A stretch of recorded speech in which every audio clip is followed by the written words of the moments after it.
இனிமே கண்ணை மூடிட்டு கடலை எண்ணெய் வாங்கலாம். ஏன்னா மந்த்ரா கடலை எண்ணெய் இதயத்தின் தயாரிப்பு. வறுக்க பொரிக்க ஏன் எல்லா சமையலுக்கும் மந்த்ரா தான். மந்த்ரா கடலை எண்ணெய், அபார ருசி, ஆரோக்கியமான உடல் நலம். தொழில், வேலைவாய்ப்பு, கல்வி, சுற்றுலா என பல்வேறு காரணங்களுக்காக மக்கள் ஒரு இடத்திலிருந்து இன்னொரு இடத்திற்கு பயணிப்பது அதிகரித்துள்ளது. ஏழை நடுத்தர வர்க்கத்தினர் நீண்ட தூர பயணத்திற்கு பெரும்பாலும் ரயில்களையே நம்பியுள்ளனர். பண்டிகை, விடுமுறை நாட்களில் மட்டுமின்றி சாதாரண நாட்களில் கூட எக்ஸ்பிரஸ் ரயில்களில் முன்பதிவு டிக்கெட் கிடைப்பது குதிரை கொம்பாகி உள்ளது. இதனால் பெரும்பாலான ரயில்களில் முன்பதிவு துவங்கிய சில நிமிடங்களிலேயே டிக்கெட்டுகள் விற்று தீர்ந்து விடுகின்றன.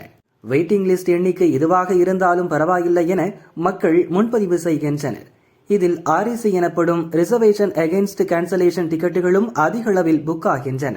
அதாவது ஏற்கனவே முன்பதிவு டிக்கெட் பெற்றவர்கள் ஏதேனும் காரணங்களுக்காக தங்கள் பயணத்தை ரத்து செய்து டிக்கெட் கேன்சல் செய்தால் முன்னுரிமை அடிப்படையில் REC டிக்கெட்தாரர்களுக்கு இருக்கை வசதி வழங்கப்படும்.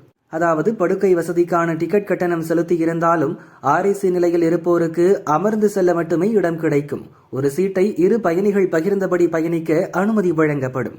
இந்த நிலையில் படுக்கை வசதிக்கான டிக்கெட் கட்டணம் பெற்று அவர்களுக்கு அமர்ந்து செல்ல மட்டுமே அனுமதிப்பது முறையாகாது என பல்வேறு தரப்பிலும் குரல் எழுந்தது. இதையடுத்து நீண்ட நெடுங்காலமாக பின்பற்றப்படும் நடவடிக்கையில் மாற்றம் கொண்டுவர வேண்டும் என பார்லிமெண்ட் குழுவும் பரிந்துரைத்துள்ளது. இதுகுறித்து பார்லிமெண்ட் பொது கணக்கு குழு வெளியிட்டுள்ள அறிக்கையில் கூறப்பட்டுள்ளதாவது: ரயில்களில் பயணிக்கும் REC பயணிகளிடம் முழு கட்டணம் வசூலிக்க கூடாது.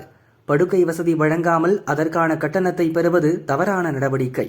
பயணியர் இறுதிப்பட்டியல் தயாரானதும் RECயில் நிலையிலேயே இருக்கும் பயணிகளுக்கு டிக்கெட் கட்டணத்தில் பாதியை திருப்பித் தர வேண்டும். ரயில்வே நிர்வாகம் அதற்கான நடவடிக்கையை எடுக்க வேண்டும் என்று அதில் கூறப்பட்டுள்ளது. பார்லிமெண்ட் குழுவின் பரிந்துரை ஏற்கப்பட்டு அமலுக்கு வரும் பட்சத்தில் REC பயணிகள் இனி பாதி கட்டணத்தில் ரயில் பயணம் செய்ய முடியும் என ரயில்வே அதிகாரிகள் கூறினர்.